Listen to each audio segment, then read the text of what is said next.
Lots for us to unpack with our front bench. With me this evening, Marco Medicino is former Chief of Staff to Prime Minister Mark Carney, as well as a former Liberal cabinet minister. CTV political analyst and former Conservative Industry Minister James Moore is with us. He's now a policy advisor at Edelman. And former PM B.C. Minister Nathan Cullen is here as well. He's now a senior advisor at Strategy Corp. Hi, everybody.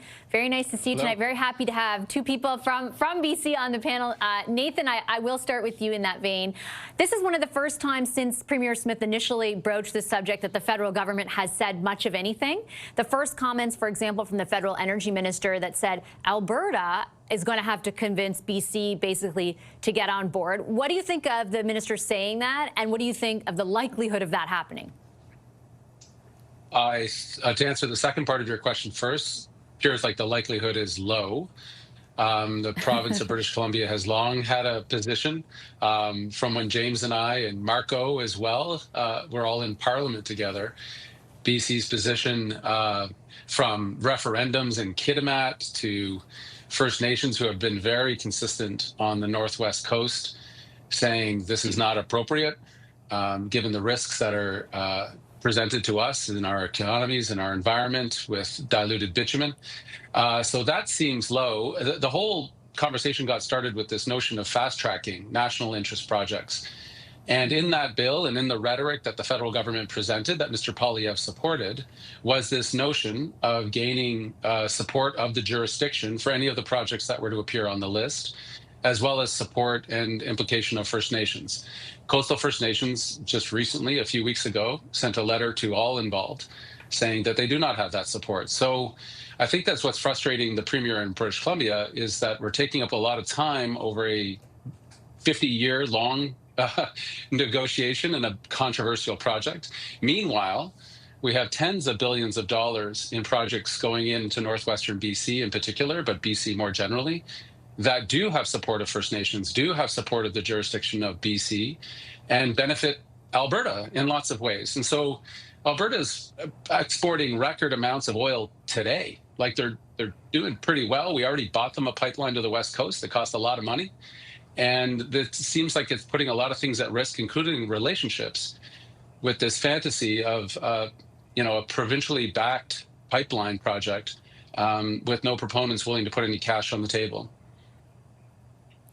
In both the Premier Smith and Premier Eby's case, James, like the positions, having interviewed both of them this week, feel very intractable, which is why I think all the strategy discussions have focused on what will the Prime Minister do, which is why I flagged that clip today from the Federal Minister of Energy, because Danielle Smith, for example, has been like, you've got to tell me by middle of November. She said that the Prime Minister committed to some sort of answer of sorts by then. And today it did not sound like that was necessarily going to be the case. What strikes me is not the contrast between Premier Smith and Eby. What actually strikes me is the contrast between Minister Hodgson and, frankly, Prime Minister Carney. When Prime Minister Carney announced his 5 major projects that he was supporting, that was a very long press conference. I think it was like 45 minutes of him speaking, 15 minutes of Q&A. In the 45 minutes thereabouts where he spoke, he talked about each of those 5 projects in real detail. He talked about the upstream benefits of them and what this will mean for in terms of economic growth and diversification and the opportunities. But he owned those 5 projects, and he said there's going to be another tranche of 5 projects. What you saw from Minister Hodgson on when it comes to oil to pipeline to the West Coast was clearly if the provinces need to sort of sort this out.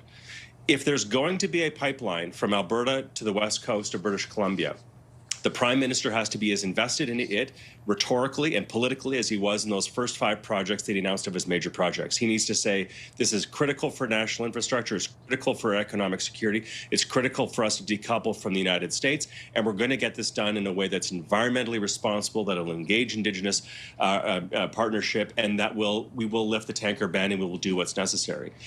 If they're not going to lift the tanker ban and the Prime Minister is not going to put his political capital on the table behind a project, and Minister Hodgson is now going to say the provinces need to sort it out first, then that means this is not going to happen. That you're going to have an intractable fight between Premier Smith and Eby, which, by the way, might benefit each of them politically in their provinces and within their political parties, but it means that a pipeline is not going to get built. If the Prime Minister is not in favor of it, if he's not going to lift the tanker ban, if he's not going to lean into it, it's not going to happen.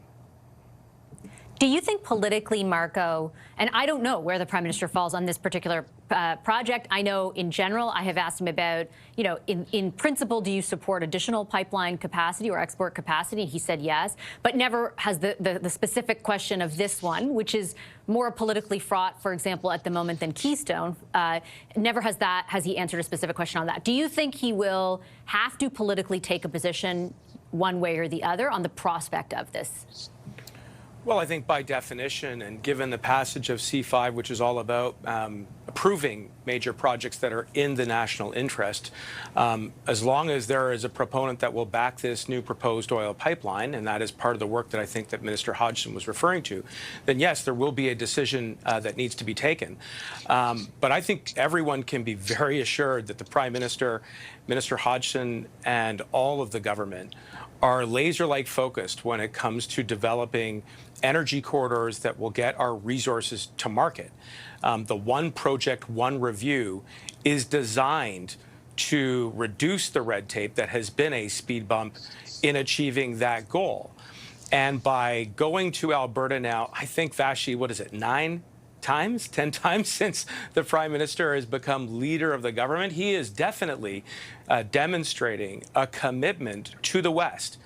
He is demonstrating a commitment to work with Premier Smith, Premier Eby as well, and to get things done. And I know that that is going to be the subject of ongoing work, but there is an appetite to do these big projects, no doubt about it. And certainly that's what the Prime Minister and the federal government have emphasized since they were elected, Nathan. But I also would acknowledge, like, every time they get a question about a possible pipeline, their response is kind of like, but we support we want to develop resources. Where, you know, in principle, this is how we feel on a broad basis, but this is just a hypothetical. Like, I think that is tacitly acknowledging what we have seen play out between the two premiers, which is, this is a political flashpoint, right? Like, it is divisive politically. It is not as easy to get people to sign on to as LNG Phase 2. And therefore, like, that question will keep coming up. Do you think they need to express a position one way or the other sooner rather than later, or do they have time? Well, they've imposed their own deadlines on getting these things onto this list. That Grey Cup has suddenly become an important moment. I just don't know how you could put this project on the list. I really don't. I mean, just by their own standards of the legislation they passed just a few months ago, they gave a great deal of assurances to the provinces and particularly to First Nations to say, we're going to build projects that are in the national interest and that have support, rather than try to force projects through, which it kind of was the experience here in northwestern BC when Northern Gateway, the last attempt to put oil on the north coast, came through. The company ended up spending a lot of money, burning a lot of political capital of their own, trying to get this project against the wishes of people who happen to live here, including the people at the terminus and along the way, and it was politically fraught. And I think the Premier of British Columbia's point is that you've got a lot going on, not just in BC, but particularly in this region, right? The enormous mineral opportunities, the LNG file, and some of those are difficult for people in the region to contain because they have a lot of impacts.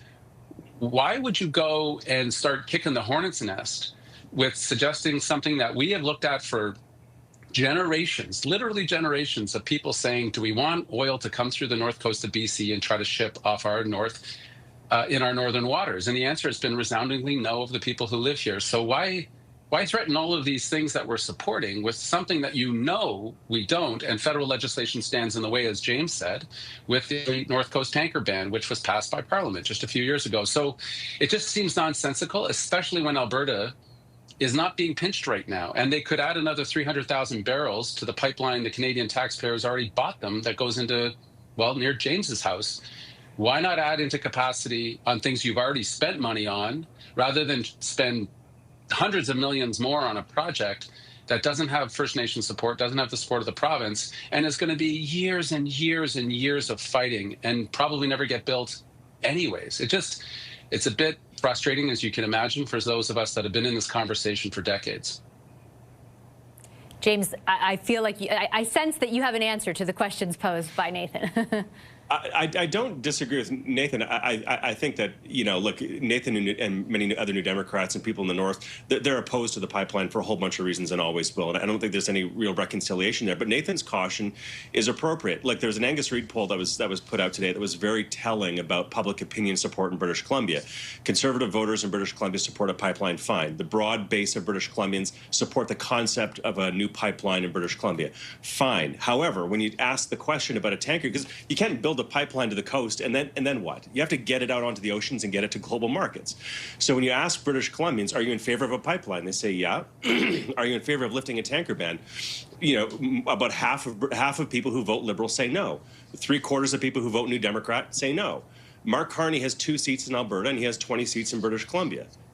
Do the political math. So therefore, you have Minister Hodgson now saying it's up for British Columbia and Premier Smith, David Eby and Daniel Smith to figure this out. They will not figure this out. There is no proponent. There is no project. It's not in their political interests, actually, to figure this out. The question is, does Prime Minister Carney want to take ownership of this project, say that we're going to lift a tanker ban, and here's why it's okay, risk his political capital in British Columbia and those 20 seats in order to put the country first and to build it? I think he wants to be seen to be the person who wants to aspire to that. But there's obviously off-ramps here for the failure of this, to say the provinces didn't get together. The coastal First Nations aren't in favor of it. So therefore, no proponent came forward. We might have changed some regulations if all of that aligned, but it didn't align, so it didn't happen. Meanwhile, look at the other stuff that we're doing. It's clear that that's the path that we're on. It's pretty obvious. And that last piece, Last word to you, we Mark. can't step over. Yeah, very Coastal quickly, First and then I'll get Nations are Mark critical. Just the legality of trying to do this against the wishes of Coastal First Nations, never mind the politics James talked about, that can't be just walked over. That's a significant thing. Yeah, I would just say in response to James' point about the poll, because I read that same poll as well, that we should have that if our control room can bring it up. My apologies. Yeah, I just want sure. the audience to see it as well. Yeah. By all means. Go for it. But I think a majority of Canadians also support the idea that they want provinces to have a say in the approval of these projects, which is in keeping with the reasonableness that is demonstrated by Canadians. And, quite frankly, I don't think that it is in keeping with a vision of cooperative federalism that we would just go and bulldoze over the interests of a province. 2 of my co-panelists, which call that province in BC home, in our effort to get energy to market. So, look, I think that there are important economic imperatives which are in play here. We're in the midst of very sophisticated, complex negotiations with the United States. We need to get our energy to market. The first tranche of announcements under Bill C-5, under the major projects legislation, amount to $60 billion of investments and thousands of jobs. And it's hard to fault Premier Smith for coming forward with another idea that will leverage her greatest natural resource in oil at present. But it's got to be done in a way that makes sense. And that does mean working with First Nations, as I said last week, and it does mean making sure that we're keeping to our climate goals. And that's, I think, the work that Minister Hodgson was referring to when he said that there is more of this to do. But make no mistake, we want to get these projects done and built, and we want to do it in the right way and quickly. And I'll quickly add the caveat, I would love to know what the climate goals are, but we're still waiting for that climate announcement, which was just weeks away, about a month ago. Tune in next week.